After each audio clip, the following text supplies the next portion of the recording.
Olá, meus queridos, sejam todos bem-vindos a mais uma aula. Eu sou a professora Adriana Cabral, do componente de História, e te convido a acompanhar comigo o objeto e o detalhamento desta nossa aula.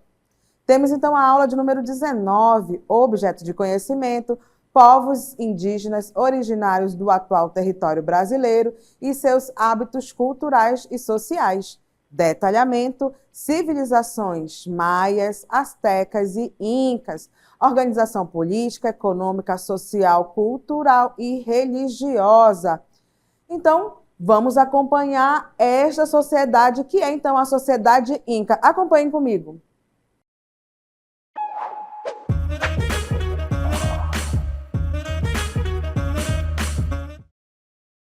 Também conhecidos como um dos povos pré-colombianos. Então, a aula de hoje vai ser sobre os incas, ok? Então, o inca é uma população que vive aonde hoje é o Peru. Então, vamos lá conhecer um pouco sobre essa civilização? Olha só, acompanha comigo. Nós temos então aí os incas, né? Civilização inca foi uma cultura andina pré-colombiana que existiu na América do Sul. Era um estado-nação que durou de cerca de 1.200 anos até a invasão dos povos conquistadores espanhóis e a execução, então, do imperador Atahualpa em 1533. Observe, vocês têm, então, aí na tela de vocês o mapa, tá? A civilização, então, inca, ela pegava, né, toda essa parte, então, do Equador, a parte do Peru, ainda adentrando ali a algumas outras regiões, como a Argentina e o Chile. Então, percebam que ao longo desse mapa, não é mesmo, toda essa trajetória aí que tem em verde, né, e em outros tons também, eles pertenciam, então, a essa civilização inca. Claro que, ao longo, então, do tempo, vai perdendo territórios, porque outros povos, né, irão também aí, né, pegar uma parte, então, do seu território, algo normal quando a gente vê, então, que as civilizações, né, pré-colombianas ali, elas ainda estão, não é mesmo, atuando com outras e outras civilizações que também existiram. Mas os incas, né, foi uma civilização bem importante, exatamente por isso que a gente precisa saber um pouquinho dessa história. Então, o Império Inca, ele incluía regiões desde o Equador e o Peru, né, e o sul, então, ali da Colômbia, todo o Peru e a Bolívia, até o noroeste, então, da Argentina e o norte do Chile. A capital, então, do Império era a atual cidade de Cusco, que na língua quichua significa, então, aí, umbigo do mundo. E vocês têm, então, aí, essa cidade, né, que é a cidade, então, aí, de Cusco, ok? Que é, então, né, uma das regiões, inclusive, muito visitada pelos turistas que vão conhecer, não é mesmo, os deixados arqueológicos, então, dessa civilização aí dos incas. Então, vamos falar um pouco sobre essa civilização, né? A civilização inca, ela passou a tomar a feição de um grande império a partir, então, do governo do imperador Pachacuti, que incorporou outras populações ao poderio inca militarmente. Então, ou seja, a partir então do governo do Pachacuti, nós vamos ver o quê, não é mesmo? Essa busca por outros territórios, por dominar territórios. Por isso que eu disse para vocês, não é mesmo, que eles vão, então, começando a fazer o imperialismo em outras populações, pegando, então, outros territórios. Por isso, a vasta extensão territorial que nós vimos, então, no mapa ligado, então, a esse, né, Império Inca. O imperador, ele era chamado de O Inca ou Sapa Inca. O Sapa Inca era o principal guardião de todos os bens pertencentes ao Estado, incluindo a propriedade das terras. Ou seja, percebam então que a partir então do imperador Pachacuti, nós temos então uma vasta extensão territorial sendo conquistada. Por quê? Porque aos poucos ele vai se armando militarmente. Então o Império Inca ele vai dominando ali territórios. Por isso então, né, essa vasta extensão territorial equatorial, aí que pegava, inclusive, né, outros locais, como o Equador, uma parte, então, ali da Argentina, né, Chile. Então, percebam a importância militar nesse período para, então, o quê? A aquisição de novas terras. Vamos falar, então, agora sobre algumas coisas, alguns elementos ligados, então, à agricultura, tá? Nós temos aí os terrenos cultiváveis, eles eram divididos, por exemplo, em parcelas distintas, tá? A terra, então, do Inca, destinada ao rei e seus familiares, a terra do Deus Sol, controlada pelos sacerdotes, e a terra, então, da população. Vejam, então, que as terras cultiváveis, quanto melhor, ela ficava, então, destinada ao rei. Então, percebam que até mesmo, por exemplo, essa parte da agricultura, ela vai influenciar e muito em quê? Nessa parte, então, da divisão. Quem é que fica com quem? Então, terras melhores, elas ficam exatamente aí, né, para esses representantes ligados, então, aí, né, à figura principal da administração, então, do reino. E, claro, a maioria da população tem também terras, mas não teoricamente tão férteis quanto aquelas pertencentes ali, né, aos administradores, então, deste Império Inca, tá? Mas percebam que essa parte do cultivo, da agricultura, ela é importante. Por quê? Porque ela dita as regras também, não é mesmo? Quanto mais terras agriculturáveis, melhor, então, para a parte da administração, e a população ficava, né, reservada também, tinha suas terras, mas, né, não era tão agriculturável quanto, então, as dos chefes, tá? Então, acompanha comigo, olha ali, o Sapa Inca, ele era venerado como descendente do Deus Sol Inti, sendo carregado em liteiras, que, na verdade, as liteiras, eles eram como se fossem andores, né? Aonde o rei, ele ficava lá dentro, não é mesmo, com toda a pompa e circunstância, com grande pompa, ó, e estilo. Usava roupas, cocares e adornos especiais que demonstravam a sua superioridade. Então, veja, não é mesmo, que se ele é aí o Sapa Inca, ele é aí um descendente de Deus, né, no que eles acreditavam, que eles eram o quê? Uma civilização politeísta, exatamente por isso, não é mesmo, toda a pompa e circunstância, né, cocais, adornos especiais, então, em torno dessa figura principal, ok? A sociedade inca, ela era estratificada e dividida em 4 classes principais. A primeira era a família real, nobres, líderes militares e líderes religiosos. Estas pessoas controlavam, então, o Império Inca e muitos viviam em Cusco. Então, percebam, não é mesmo, que se a família imperial ela está ali no topo de uma pirâmide, né? A gente pode colocar assim, ou seja, melhores terras, não é mesmo? Tem ali toda essa parte, se a gente está conquistando terras, então todos os tesouros que são encontrados também pertencem, teoricamente, o quê? A essa família. E, claro, toda a família imperial, ela tem, então, uma corte. Então, a corte, ela vive ali muito próxima também, né, a quem governa, ok? Então, olha só, vamos lá. A seguir estavam, então, quem? Os governadores das 4 províncias em que o Império Inca era dividido. Eles tinham muito poder, pois organizavam as tropas, coletavam os tributos, cabendo-lhes impor a lei e estabelecer a ordem. Então, percebam também, não é mesmo, que se temos aí os governadores das 4 províncias, é porque o território inca, ele era, então, grande. Exatamente por isso, colocam, então, ali pessoas para administrar para este rei, para este administrador. E é claro que tem que funcionar, então, todas essas terras, né, fazendo o quê?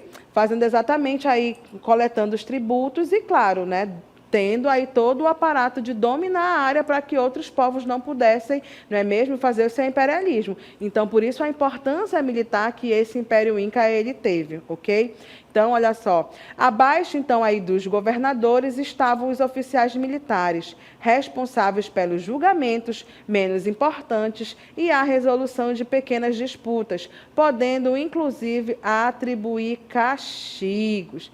Mais abaixo, estavam então aí os camponeses, que eram então que a maioria da população. Entre os camponeses, a estrutura básica da organização territorial era o Ailu.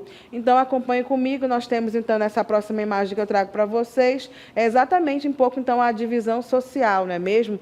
Lembra aí, o Ailu ele era composto por diversas famílias, cujos membros consideravam possuir um antepassado comum. A cada Ailu correspondia um determinado território. O chefe do Ailu era chamado de curaca. Então, olha só essa imagem que vocês têm. Quanto mais próximo, então, à classe dominante, melhores terras, melhores comidas. E, claro, a gente tem também, não é mesmo, dentro dessa classe dominante, nós temos então ali o ápice, que é exatamente, né, a realeza. Então, aqueles que têm, teoricamente, ali, não é mesmo, todo o ouro, toda a prata que é encontrado de outras, né, civilizações na qual ele vai fazendo seu imperialismo.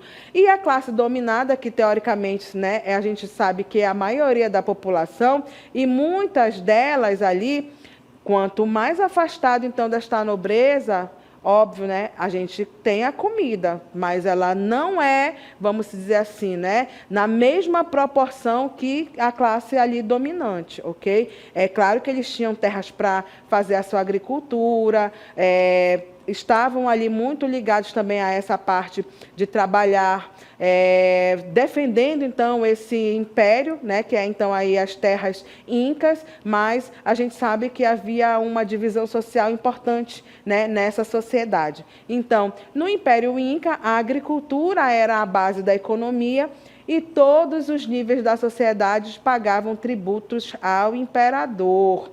A agricultura era escalonada, feita em terraços nas montanhas, e já usavam a adiantada técnica das curvas de nível, sendo os primeiros a usar o sistema de irrigação.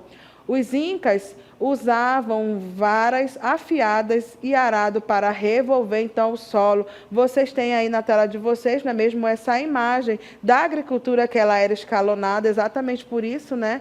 É como se a gente estivesse subindo então as montanhas. Só para que vocês entendam, mas é uma área agriculturável, aonde a gente vai exatamente fazendo a plantação, e toda essa parte, então, das terras, dessas curvas, né, elas eram utilizadas, então, para agricultura. E elas tinham também, então, esse sistema de irrigação. E lembra lá o que eu falei para vocês, quanto melhores as terras, mais férteis era, então, ligada aí aos administradores. E as terras mais afastadas aí ficavam, então, para a maioria da população, ok? Então, olha só, apesar de termos essa divisão social, eles faziam principalmente aí cultivo de milhos, né, de diversas, bem diferente da gente que conhece mais o milho verde, que o nosso milho verde na verdade é amarelo. Lá eles têm outras variedades de milho, como o milho roxo, milhos em tons verdes, porque era aí, né, muito utilizado por essa civilização. Ainda hoje existe também essa cultura importante, ok? Então, a chave aí do sucesso da agricultura inca era a existência de estradas e trilhas que possibilitavam uma boa distribuição das colheitas numa vasta região. Usava a lhama e a alpaca para transporte das colheitas, embora tais animais fornecessem também lã para fazer tecidos, mantas e cordas, couro e carne. Então, vocês têm aí, né, a cidade de Cusco, e nós temos aí também, olha só, uma lhama, para que vocês possam ver que vamos dizer, ele é quase da mesma família do carneiro, mas é muito utilizado, então, aí, né, nessa região aí peruana, ok? Então, eles tiram, principalmente o povo que mora nas montanhas, eles tiram principalmente aí a lã para fazer, então, aí os tecidos, ok? E, claro, come as carnes, né? Utiliza tudo aquilo que eles podem retirar, então, não é mesmo, da criação, então, aí da lhama. As principais culturas vegetais eram as batatas doces, milho, pimentas, algodão, tomates, amendoim, mandioca e um grão conhecido como quinua. tá? Então, tá aí os tipos de milhos, né? Batatas também diversas, e se utilizavam, então, dessa agricultura para a alimentação. E, como eu falei para vocês, se a gente está muito próximo às montanhas, que lá tem, né? Montanhas, então a gente se utiliza também ali, não é mesmo, da carne e do lã, então da lhama, para poder também fazer, né, o próprio alimento. E claro, né, faziam também o quê? Trocas, às vezes, de produtos, tá? Então, se eles tinham uma produção de milho e a outra tinha mais de batata, podiam fazer trocas também. Acompanhe comigo, olha aí, os incas não usavam dinheiro, eles faziam trocas de produtos agrícolas ou escambo, serviam como moedas, sementes de cacau e também conchas coloridas, que eram consideradas de grande valor, tá? Então, perceba aí essa importância da troca também nesse sistema aí ligado, então, aí aos incas, ok? Se numa outra localidade tem uma produção maior de milho e na outra de batatas e assim sucessivamente, trocamos. Não há essa parte, então, de que a gente conhece, que é, então, a compra, né, através de moedas. Então, eles faziam exatamente isso, a troca, por isso o nome escambo, não é mesmo? E troca realmente, então, um produto pelo outro, tá? Acompanhem comigo ali. Os incas, eles eram extremamente religiosos e viam o sol e a lua como entidades divinas. Int, o deus sol, era o deus masculino e acreditavam que o imperador descendia dele. Alguns animais, como o condor, também eram considerados sagrados. Então, a religião ela era politeísta, ou seja, vocês já escutaram essa palavrinha também. Então, politeísta, né? Poli já quer dizer muito. Então, politeísta, a crença em vários deuses, tá? Então, a religião era politeísta, constituída de forças do bem e do mal. O bem era representado por tudo aquilo que era importante para o homem, como a chuva e a luz do sol e o mar, por forças negativas como a seca e a guerra, né? Então, percebem aí, né, novamente a dualidade. Olha aí a civilização inca também, né, tendo essa ideia, né, de que existe o bem. Então, o que é o bem? É a chuva, é o sol, é o mar. E o mal seria o quê? Então, a seca, a guerra, né, a falta de alimento também era tido, né, como algo mal. Por quê? Porque eles, né, cultivavam, então, através de olhar, então, aí as forças da natureza. Então, teoricamente, né, o bem venceria. Os huacas, né, ou lugares sagrados, estavam espalhados pelo território inca. Huacas eram entidades divinas que viviam em objetos naturais, como montanhas, rochas e riachos, tá? Então, novamente, aí um pouco sobre essa parte do politeísmo. Os incas, eles também ofereciam sacrifícios tanto humanos como de animais nas ocasiões mais importantes. Na maioria das vezes, os sacrifícios humanos eram impostos a grupos recentemente conquistados ou derrotados em guerra, como tributo à dominação. Então, vocês têm uma imagenzinha aí, né, que é teoricamente uma imagem aonde vão ainda fazer o sacrifício, tá? Então, lembrando que eles não faziam de pessoas do próprio império, geralmente eles pegavam, né, pessoas como escravos, ou se ganhasse uma outra civilização através do imperialismo, aí eles tentavam, então, aí, né, mesmo fazer, então, sacrifícios humanos, tá? Então, lembra aí, tá bem aí, sempre sacrifícios humanos através de grupos, né, conquistados ou derrotados na guerra, tá? Então, para deixar bem claro, ok? Que eles pegam, então, pessoas, né, da qual ele está fazendo seu imperialismo. Então, era uma forma, não é mesmo, de fazer tributo, então, à dominação e etc. Tá? Os incas também praticavam o processo de mumificação, especialmente das pessoas falecidas, mais importantes, então, da sociedade. Junto às múmias, era enterrado a uma grande quantidade de objetos do gosto ou utilidade do morto. Normalmente, o defunto, né, era enterrado sentado. Inclusive, vocês têm aí na telinha de vocês, né, a imagem, então, de uma múmia. Então, vocês percebam também que o processo de mumificação feito por essa sociedade, por essa civilização inca, ela tinha, de certa forma, um nível, não é mesmo, assim, de ciência, porque a múmia é encontrada tempos depois e ela ainda está em perfeito estado. Tá? Então, observem aí com as roupas, a pele ainda quase que íntegra. Então, de vez em quando, tem arqueólogos que encontram, não é mesmo, essas urnas, né, locais onde eram enterrados, então, aí, não é mesmo, pessoas ligadas ao Império Inca. Os Incas deixaram grandes contribuições culturais em áreas como cálculo, como a medicina, a arte, a arquitetura e infraestrutura urbana.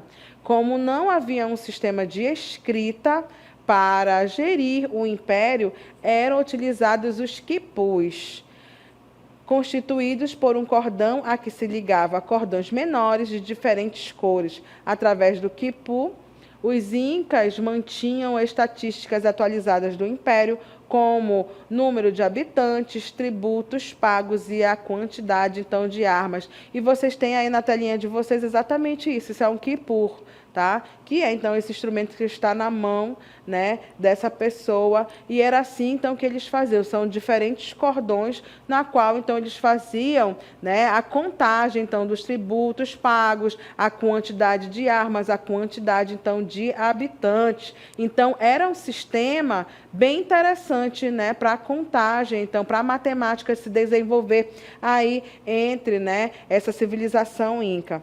Entre as práticas medicinais dessa civilização, que até hoje intrigam os pesquisadores, está o procedimento cirúrgico conhecido como trepanação, ou perfuração no crânio, feito geralmente em adultos. Então, se a pessoa, né, lá da civilização inca tivesse algum problema de saúde, né, havia, então, pessoas que, teoricamente, tinham, então, aí esse poder da medicina. E aí eles faziam, então, essa perfuração, que o nome é trepanação, não é mesmo? Então, para resolver problemas aí que pudessem surgir. Então, quer dizer que essa civilização, ela tem, então, uma medicina evoluída para aquele período, porque não eram todas as civilizações que conseguiam, então, fazer, não é mesmo, esses cortes, né, esse tipo, então, de cirurgia. Hoje chamamos de cirurgia, não é mesmo? Então, olha aí os incas, né, sendo desenvolvidos, então, essa parte da medicina. Vamos, então, continuar. Os incas produziam artefatos destinados ao uso diário, ornados com imagens e detalhes de deuses. Eles produziam belos objetos de ouro e prata, e as mulheres produziam tecidos finos com desenhos surpreendentes. Então, aqui vocês têm uma imagem, não é mesmo? Uma não, duas imagens que mostram, então, um pouco sobre essa parte do artesanato, não é mesmo, ligado aí a essas populações incaicas, ok? Então, vamos falar um pouco sobre arquitetura.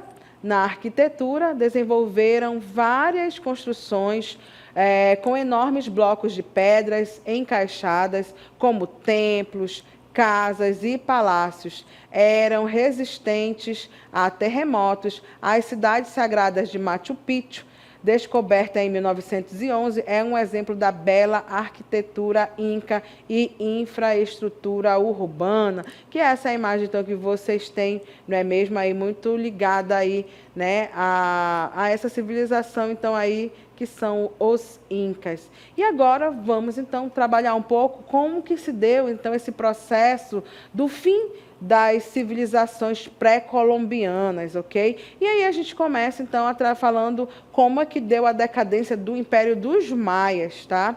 A civilização maia viveu seu auge durante o período entre 250 e 900 depois de Cristo. Após esse período, os historiadores apontam que foi iniciada a decadência que levou ao desaparecimento deles. Esse período de declínio é conhecido como período pós-clássico. Os motivos dessa decadência ainda são estudados pelos historiadores, que apontam atualmente como principais causas a falta de alimentos resultantes da superpopulação e do esgotamento da terra, desastres naturais, doenças, além de guerras, tá? Então, durante o enfraquecimento da civilização maia, alguns locais perderam de maneira drástica um grande número de habitantes. Essas pessoas mudaram-se para outros locais da Mesoamérica em busca de melhores condições, então, para viver. Com isso, grande parte das civilizações maias foram abandonadas. E quando os europeus chegaram à Mesoamérica, encontraram essas cidades total ou parcialmente vazias. Então, observem que é uma civilização que ela simplesmente desapareceu. Tá? Inclusive, quando os primeiros colonizadores vêm para cá, é um mistério, porque deixaram, então, aí, as próprias cidades e muitas delas estavam abandonadas, ok? Então, talvez, muitos historiadores falam muito mais dessa falta de alimento, então eles buscavam outros locais e construíam novamente aí, algumas partes, então, aí das cidades. E assim, aos poucos, então, ainda tem escavações arqueológicas tentando, então, desvendar realmente, qual foi o ponto-chave, por que eles simplesmente, mesmo desapareceram. E, claro, andavam, e faziam, então, aí algumas cidades ao longo, então, do território ali ligado, então, à Mesoamérica, tá? Vamos falar, então, agora sobre o fim do Império Azteca. Acompanhe comigo. Em 13 de agosto de 1521, o Cuauhtémoc, o último Tlatoani, imperador azteca, foi capturado pelos homens do aventureiro espanhol Hernán Cortés, quando tentava escapar do cerco a Tenochtitlán, a capital azteca. O Cuauhtémoc foi levado diante de Cortés, que o abraçou, reconhecendo a bravura do chefe azteca. O imperador pediu-lhe que o matasse, oferecendo sua adaga. Para Cortés, contudo, não era interessante naquele momento a morte do Cuauhtémoc. Então, Cortés utilizou a autoridade de um Tlatoani para submeter os nativos aos desígnios do imperador espanhol Carlos V e os seus próprios, e fez isso com sucesso, garantindo a cooperação dos astecas na limpeza e restauração, então, da cidade. Então, observem, principalmente sobre esse encontro, porque ainda dão o nome de povos pré-colombianos. Por quê? Porque a gente tem, então, essa vinda, principalmente aí, dos espanhóis para essa região, então, ligada tanto aos maias quanto aos astecas, inclusive aos povos incas também. Então, o que acontece?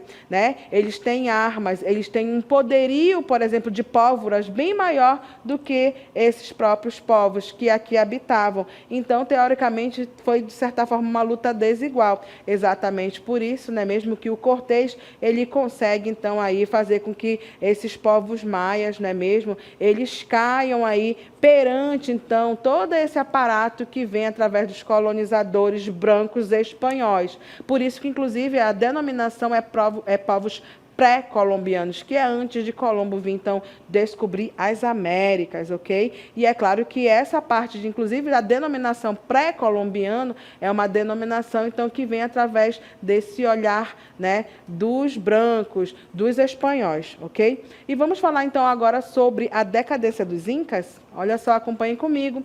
Os incas, assim como havia acontecido com os astecas, tiveram sua decadência precipitada com a chegada dos espanhóis. Quando os espanhóis chegaram às terras dos incas, encontraram o império dividido entre os dois filhos de Huayna Capa, o último Sapa Inca, que havia morrido por volta de 1525 ou 1527. Seus filhos, Huasca e Atahualpa, disputavam entre si a sucessão do poder e, por isso, travaram uma guerra que enfraqueceu o império. Os historiadores registraram, por exemplo, o acontecimento de uma grande batalha em Quito, que levou ao aprisionamento de Huasca. O conquistador espanhol Francisco Pizarro aproveitou-se dessa divisão dos incas e realizou a conquista do império.